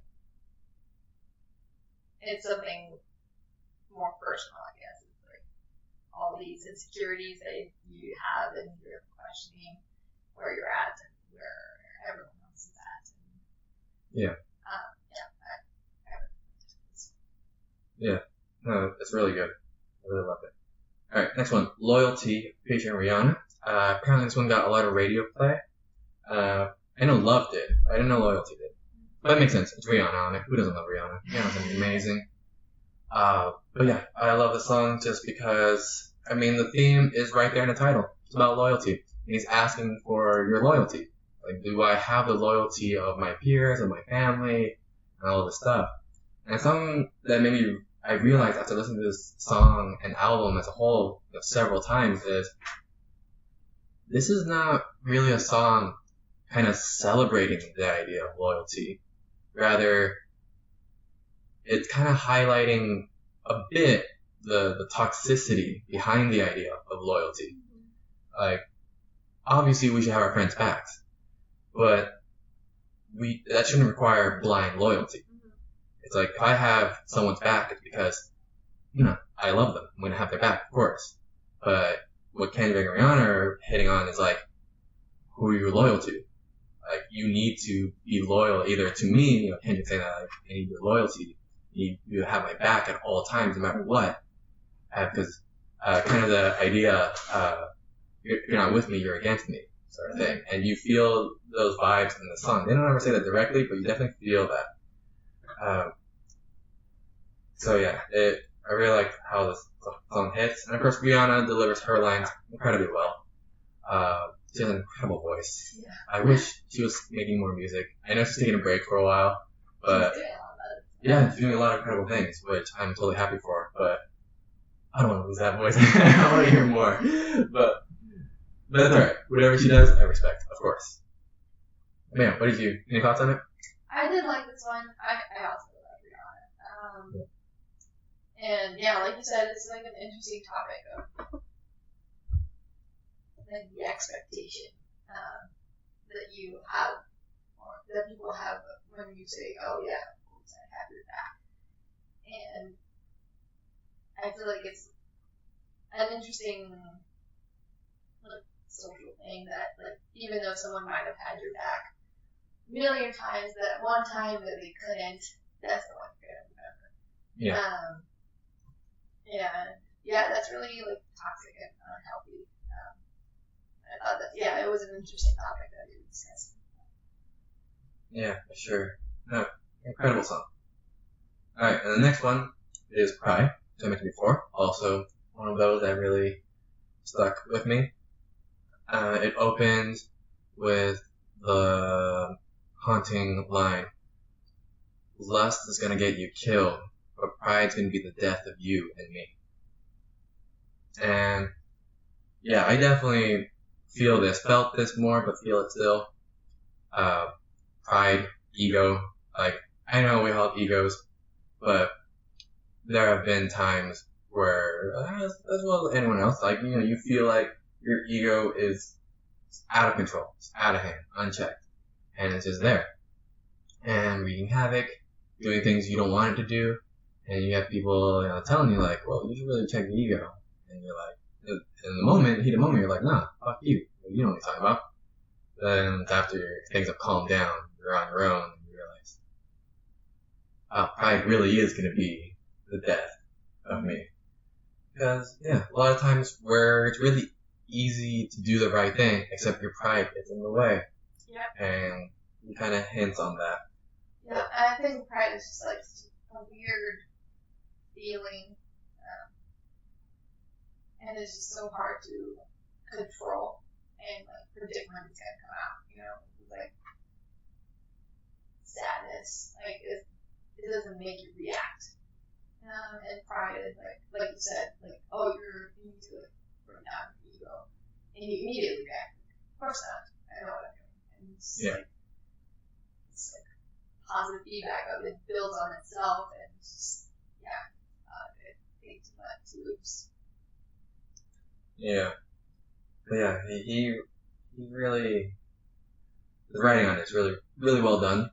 I like how in the first verse he delivers that they drag like the pitch up and down throughout it. It kind of starts low. It's like world chasing, hell raising, world chasing. I'm forgetting lines, but he starts low and then he gets really high, and then he goes back low, high, and up and down. You realize, like, kind of reflects the highs and lows you feel with pride. Sometimes, you do something that kind of boosts your pride and you're like, yeah, I did this cool thing and look, this is so awesome and I did it. But then it drags you down sometimes because like you can do the right thing, but pride's in the way still. And so it drags you down and you realize like, oh, this is actually hurting me. So yeah, you feel a lot of things. Really great song. I could talk about more. But we gotta move on to Humble, which I love that Humble is the next song after Pride. And what's great about Humble is like, oh, okay, he's gonna talk about humility in this song, right? Nope. This is the first single off the album. If you listen to it, you would know. Kendrick is not telling himself to be humble. Rather, he is telling you to be humble. You, his peer, his competitor, his colleague, his audience, anyone. He is telling you to be humble because he is the one who was doing great. Like who the fuck they think he's fronting on, something like that. He's kind of like, no, sit down, be humble. Like, I'm the one who's done this, who's got this. But it's a fun song, kind of talking about like things he's accomplished, whether it's the places he grew up, or now where he's talking about like, you know what? I used to scam people out of money to survive, but now I make millions just selling the CD or making music and going on tour. And he's kind of like letting that get to his head in this song, very much so. Yeah, I think there's also a lot of irony in being so prideful when telling someone to be humble. I like that. Yeah, definitely. And this one also has a music video to it. I recommend checking it out if you'd like. But yeah, it's cool. There's some cool imagery in this one. But yeah, let's move on to Lust. Now, Lust, I thought would be a way more sexual song. There's some sexuality in it, and then the hooks. But what's great is like the song itself in the verses, it's just talking about falling into the temptation of doing nothing, of being, I don't want to say lazy, but just Kendrick talking about like he can spend his whole days waking up late, smoking weed, watching his TV and doing nothing, being complacent, and he could survive off that if he wanted to, and it's super tempting to. And it kind of gives the point of view of a man, maybe himself, maybe the character he's playing, or just some other dude who's falling into that temptation, but he also gives a perspective and point of view of a girl who's also falling into these temptations. Like, do nothing all day, and then at night get dressed up and go to a club, and seduce someone and take them home, and so they can make it feel good. But don't do anything else with your life, just do that all the time. And then the last verse at the end, he kind of talks about the consequence of this complacency. And he says, look into the news hoping the election wasn't true. This album was dropped in 2017. So I'm talking about the 2016 election and kind of like, oh no, did this actually happen? Realizing like, man, my complacency has landed me in this very terrible situation that I'm not going to deal with in the next 4 years. And made him and his community feel cheap and used, and like how their problems are not taken seriously. And he knows part of it is because, again, that lust of laziness, that lust of complacency. You gotta fight that temptation. What do you think? Yeah, I think it's a really interesting topic too. It's hard to say a lot more that wouldn't be repeating what you said, because I agree with everything you said. But just like taking a different look at it, this song felt like the most out of place and out of just in terms of the music itself. And it was like an interesting break, especially after Humble, and then you have this one, just like the music itself is a little more mild and sort of melodic is a word. And I appreciated having that range in the album. Yeah, for sure. Alright, the next song we have is Love, which is also great to contrast that against Lust. I'm not gonna lie, I don't really like this song. I didn't like that. Good. We won't spend too much time on it. It's very clear that this song was made just to be played on the radio. That was my exact thought. I was like, wow, this one is just like such a cheap, easy song, and then all the other ones are like so powerful and so detailed, and it's like, eh.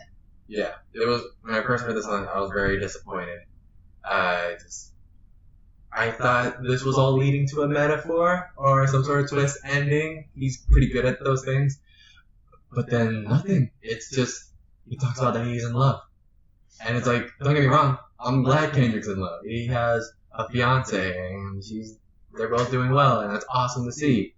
But he's an incredible writer. You could have written that way more interestingly. But it was very direct. I'm in love. I love you. Love is great. Love is great. The one thing I will say to its credit, actually, it might not even be to its credit. It echoes a lot of, the song 21 Questions by 50 Cent. So in the hook, Kendrick kind of says, like, if I didn't ride Blade on Curve, would you still love me? Kind of like questioning, like, would you still love me if I did this, or I was in this situation? 21 Questions by 50 Cent is almost the same thing. He kind of says to this girl, would you love me in the Bentley? Would you love me in the bus? I asked 21 questions, we're all about us. And that's another love song. So it echoes that, and so I was like, oh yeah, it kind of reminds you of those vibes.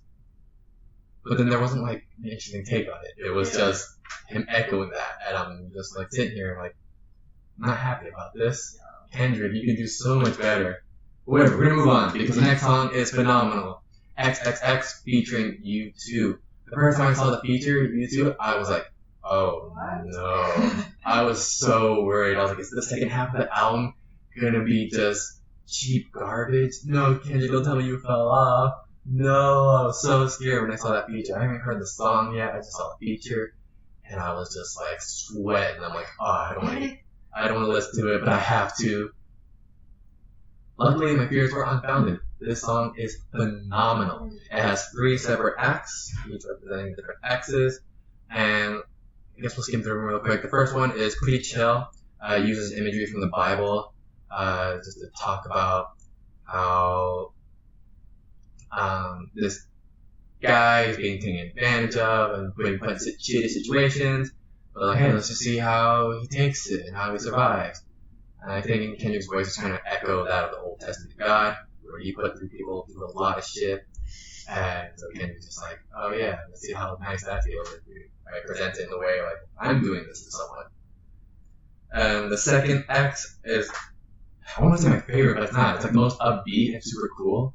You get that blaring alarm suddenly going off. And when he talks on this part is so good. Because he says that someone asked them, like, Kendrick, they killed my only son. How am I supposed to move on in life? I know that you have so much more experience with all of this. Which he does. Kendrick has lost a lot of friends to gang violence over the years. And he's like, how do I overcome this? I know that you're anointed, that you have a closer connection to, all this, to God or to inner peace. You're a higher being than us. How do we deal with this? And Kendrick straight up tells him, like, no, I'm not. I'm just a regular dude. And let me tell you what I would do if someone killed my son.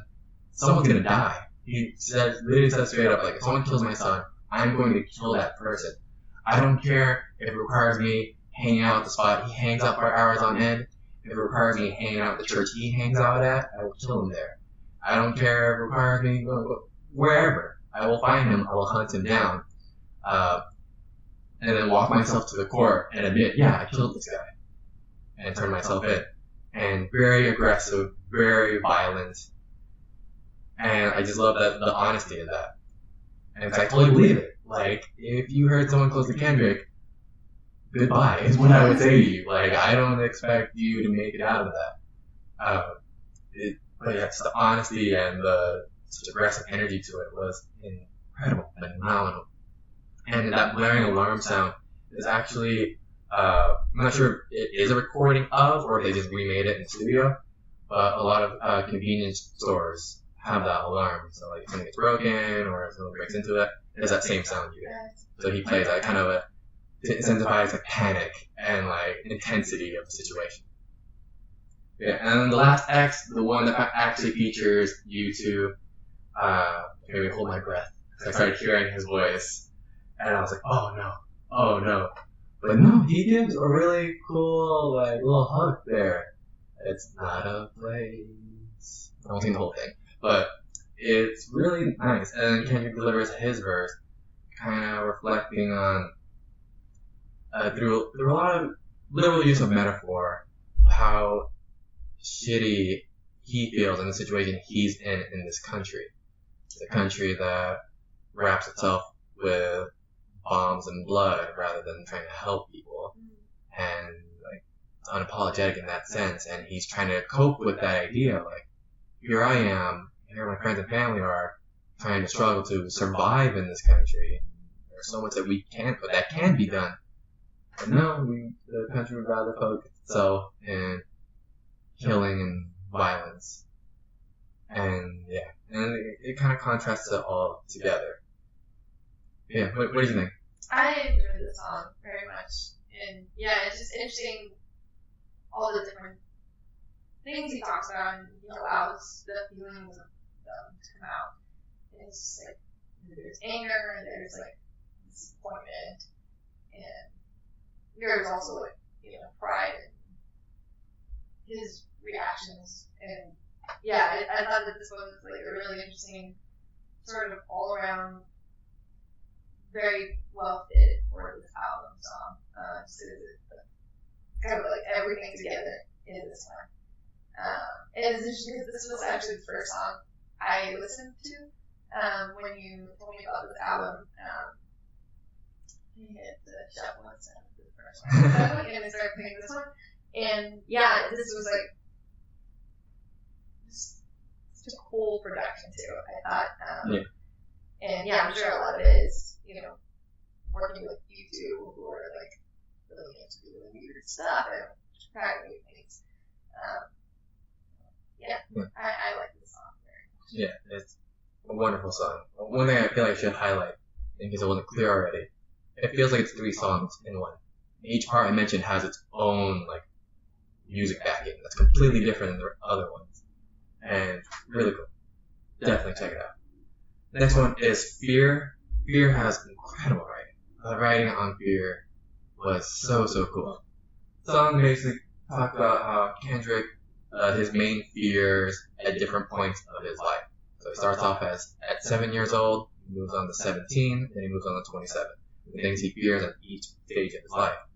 The thing is, that's kind of a spoiler if you never heard it before, because you don't know what he's talking about at the beginning. But it's so well done. The first one, what does he fear most when he's at 7? He fears his mom punishing him, beating his ass. That's what he fears the most. And you just hear Kendrick adopting a female voice, which Kendrick has done in almost every album, and he's very good at writing and adopting female voices into the music. And so he adopts like his mom's voice, I guess, if you will. And she's just constantly threatening him with, I'll beat your ass if you do this, beat your ass if you do that, I'll beat your ass if you don't do that, I'll beat your ass again if you're still hanging around here, and this and that and this and that. And just kind of painting this image that he grew up in quite the violent household, which sucks. And it's kind of a reality for many low-income areas, where the threat of physical abuse was always present. I definitely have a background in that. It's not nice. It makes you fear every interaction. It makes you want to watch your back and not want to express yourself because you don't want to get beat. So you kind of climb it all up. Then we get into the next one, where he's 17, and he talks about how he fears that he'll die for any reason. Whether it's getting caught up in gang violence, or police violence, or anything. He feels like he'll just die if he does anything in his life. Like, I'll probably die if blank. I'll probably die if blank. And he's repeating that over and over and over. And he's like, I'll probably die because that's what you do when you're 17. And he says that I wish I control things. Like, he says he wishes he had better control of his life because he really doesn't. He's just gonna die at any given moment for any reason, which is a heavy thing to worry about, especially when you're 17. Then he moves on to 27, and what does he fear now at 27? Because at 27, he was a successful artist at this point. He no longer had to worry about money. He didn't have to worry about, living in areas with gang violence. So what's he worried about now? Well, he's worried about losing it. He could easily lose all of that. All the success that he got, he could easily lose it. He mentions the imagery of God, the Old Testament God. He's like, will you treat me as Job or see me as Job? You know the book of Job? I'll give you a quick summary. The book of Job was Satan tells God, hey God, I bet your followers aren't as faithful as you think. And God says, nah, they are. Watch. I'm going to take everything away from this one follower and make his life miserable, but he'll still have faith in me. So God kills his cattle, kills his family, takes everything from him, and Job still prays him, but still like, why are you doing this? I'm so faithful. Like, why are you doing this?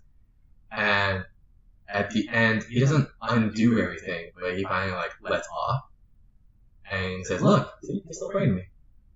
And so Kendrick fears that. He's like, is God going to do that to me? He's going to take everything from me, leave me worse than I was before.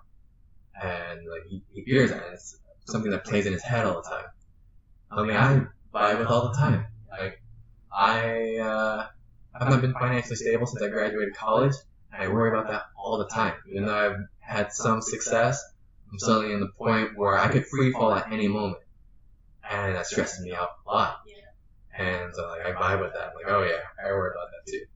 And so it was just really cool to hear that. And of course, at the end of Fear, he does this one cool thing that I love when artists do this. It might be cliche, it might be cheesy, I'm not sure if it is, but he spits this a few bars where he includes the title of many of the tracks on the album to let you know, these are the themes and how they all come together. And he repeats it fear, is it wickedness or is it weakness? And so he kind of thinks to himself again. But yeah. This song was really powerful to me. It made me feel sad that, people live in so much fear, especially the 17th part. Yeah. It made me feel angry too about that. And then I feel like an interesting take that he took was the whole why God do I have to suffer? Oh yeah. And it's just so. I don't know. It's an interesting take of did I put myself in this situation or is it something that I could never have helped? And I think that's where the fear often comes to everyone. It's I can't control things. I don't know what's gonna happen. It could just all go downhill and I have no control over it. And for me at least that's a huge fear of not holding the steering wheel of my own life. Yeah, for sure. And you remind me of that, the voicemail you hear at the beginning of the song and at the end. I'll just skim through it just because I'm trying to keep an eye on the time. Man, time flies when you have fun. Yeah, we do. But the voicemail at the end, which tells you the whole story, it's his cousin calling him, let him know, clearly Kendrick has had conversations about what he feels in his albums to this cousin. And the cousin's response is, oh, yeah, you're feeling these things because you have distanced yourself from God. And you have not kept up your faith with the Lord, which is why you feel like you have a chip on your shoulder and all these things.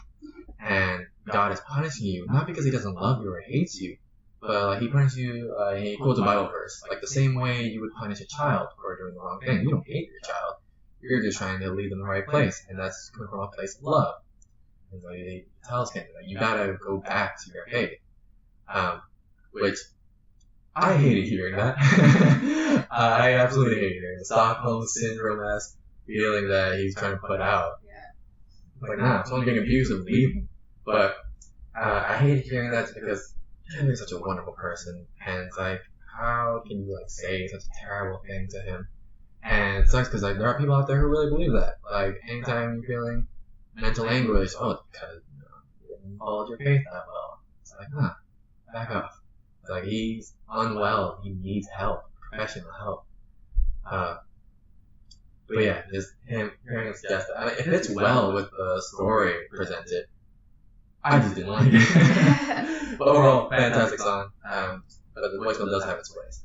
Yeah, I feel like that's an interesting counterpart also, the feeling of not having control, and then you find comfort also by saying, "Oh, okay, I'll just hand off control. It's higher forces. It doesn't matter." I think that's like an interesting, like full circle of that part.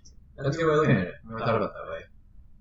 I fear because I have no control, but you're telling me to fix it, to give up all control, which I don't have. Alright, next song is God. I kind of want to skip over it because it's another weaker song. There are some cool moments, not as bad as Love. I will say this to its credit. When I hear the song, it's one of the few songs I listen to that paints colors very vividly in my head. I imagine like a white and a gold in my head when I'm listening to this song. And it does that really well in terms of production. In terms of lyrics, it's fine. It's a bit of an ego trip, but like nothing incredibly deep or anything. So I want to move on to the last track, which is an incredible track, Duckworth. Now, Duckworth, if you're confused by that name, is Kendrick's real last name. Oh. Yeah. His real last name, his parents' name, and he tells the story of a guy who kind of grew up in the ghetto and doing the thing he needed to do to survive. I'm skimming it super fast, again, for the sake of timing. One thing I will mention about the song, before I forget, there's 3 different beats in this song, even though it's all telling the same story. And like lyrically, it flows continuously, but then the music changes up, and each time it's really like, oh, the song can't get any better. But then bam, it does. And it's like, oh my god, this sounds way cool, like super cool, super awesome. But it's telling the story of this guy, growing up, and he got involved in like gang, drug stuff, and he became powerful in that. And at one point had the opportunity to kill this KFC worker because he had done so before when they didn't show him the respect he thought he deserved. But the cashier he was dealing with at the time knew this history already and decided to himself, not only am I going to show him the extra respect, but I'm also going to give him extra food every time he orders something, extra biscuits. Everyone in line just to like please his ego. And like obviously the cashier was hell bent on surviving, providing for himself and his family. And Kendrick says, at that point, like, who knew that one decision would change both of their lives? And he mentions a spoiler alert. If you want to hear a spoiler, I would stop the recording, but there is a significant spoiler in this song at this point. He says that one decision changed both of their lives because this guy who was the gang guy, would end up being one of the heads of the recording label, Top Dog. And this cashier guy ended up being none other than Kendrick's father. And whoever thought the greatest rapper would be from coincidence. And he has that line, because if Anthony had killed Ducky, then Top Dog would be serving life, and I'd grow up without a father and die in a gunfight.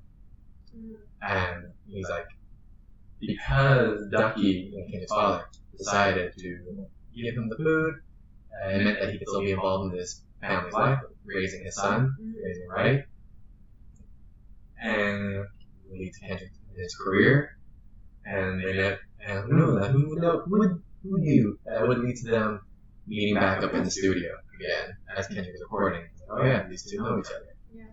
And like, what a crazy coincidence that all is. And just from the violence to success. And it's crazy. That's crazy. Yeah. What do you think? Yeah, I think it's a good end to this album because it's like it's just weird and crazy coincidence, and it's so like real though.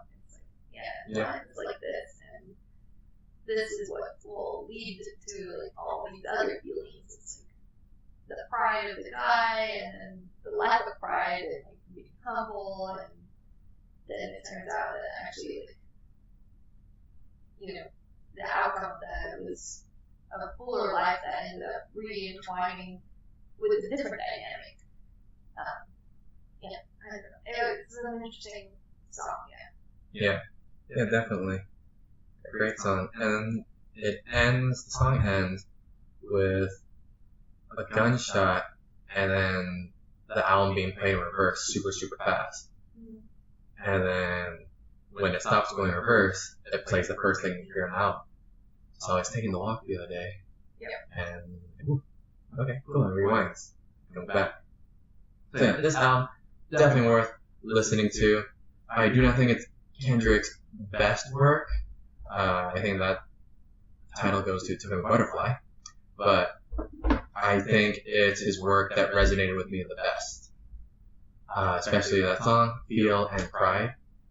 As I mentioned, that really, really resonated with me because there was a while ago, 2 years ago, 2.5, 3 years, who knows, after graduation where for some reason there's a lot of reasons, I won't get into them. I fell into, I hesitate to use the word depression just because I was never officially diagnosed.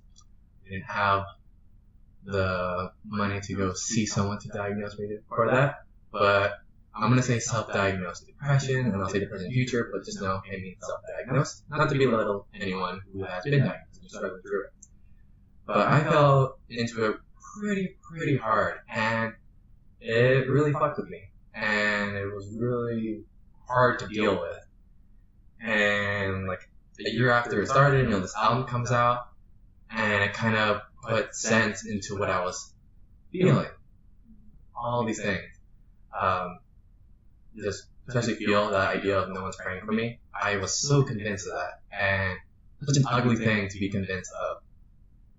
And unfortunately, usually you can have your thoughts, and as long as they don't manifest into an action, like, it's fine, as long as it fades away, and maybe you talk about it, it's fine. Unfortunately, it did manifest itself into actions. And unfortunately, you were someone who faced the brunt of it.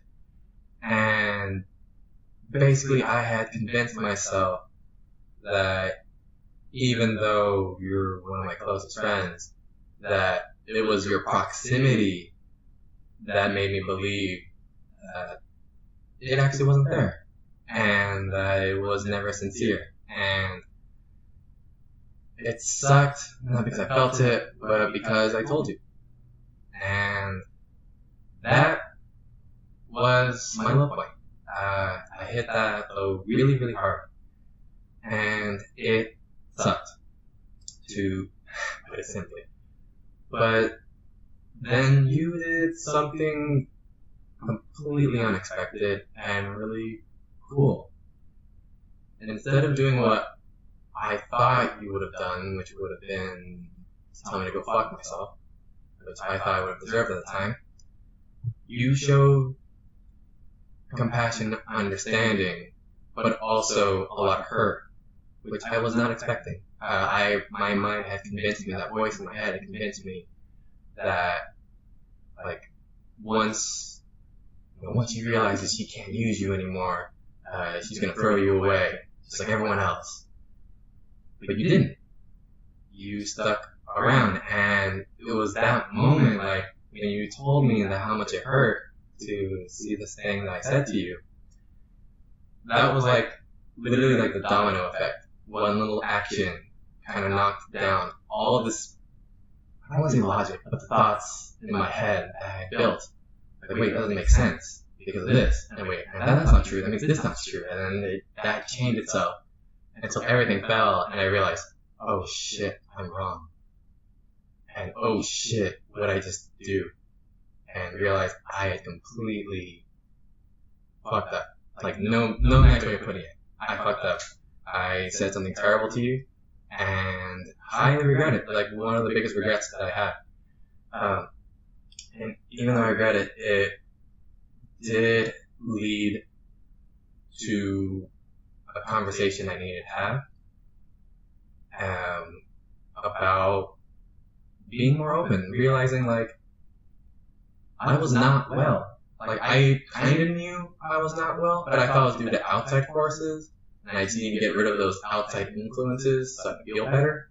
But no, it was all internal. And it clicked, and I realized, oh man, I really need help. And I was so lucky that you decided that you would be the help. Because I did not deserve it at the time.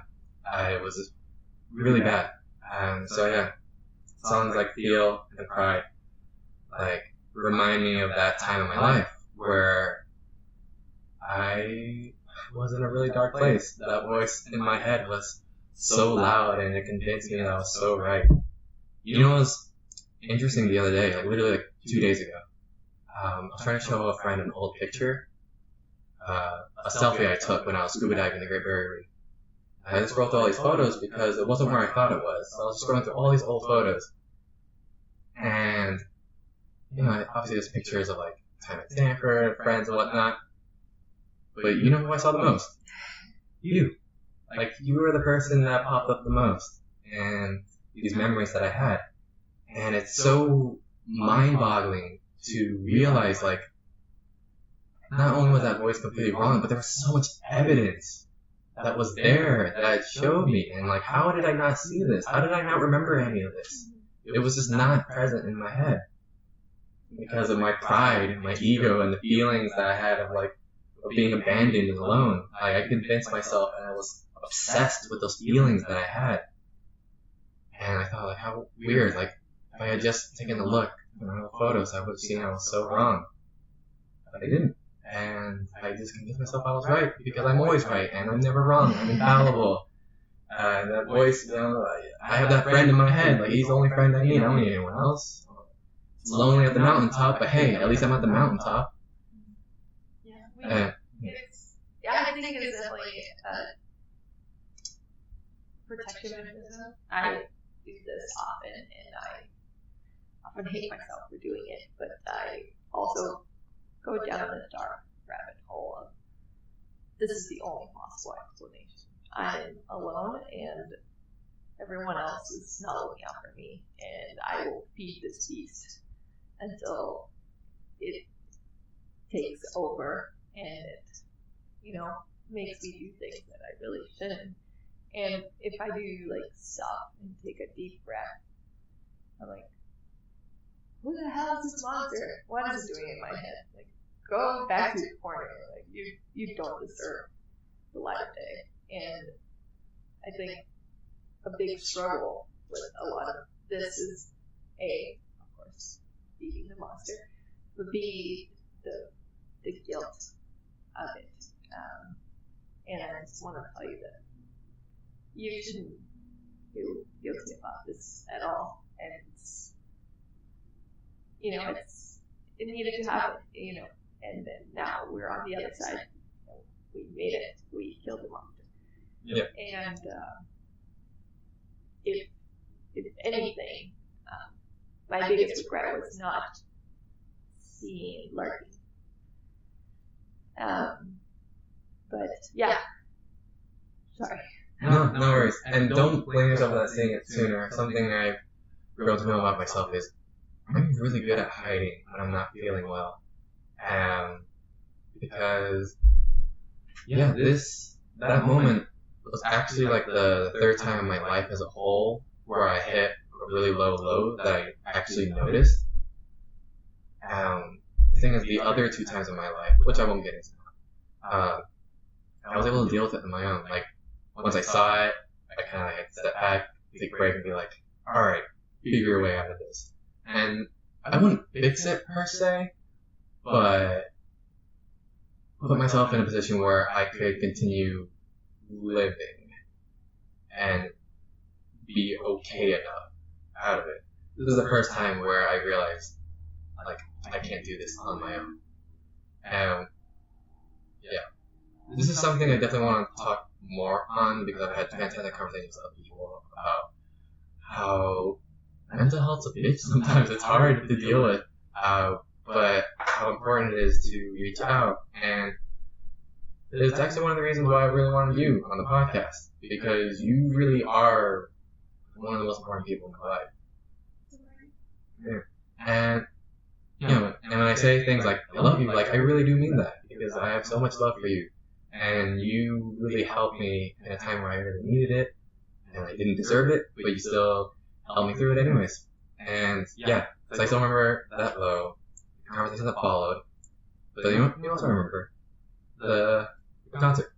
I'm wearing the t-shirt, Ben Sevenfold, the stage t-shirt. We went to this concert in Mountain View. And it was a time, like, obviously after that conversation happened, but I wasn't completely better yet.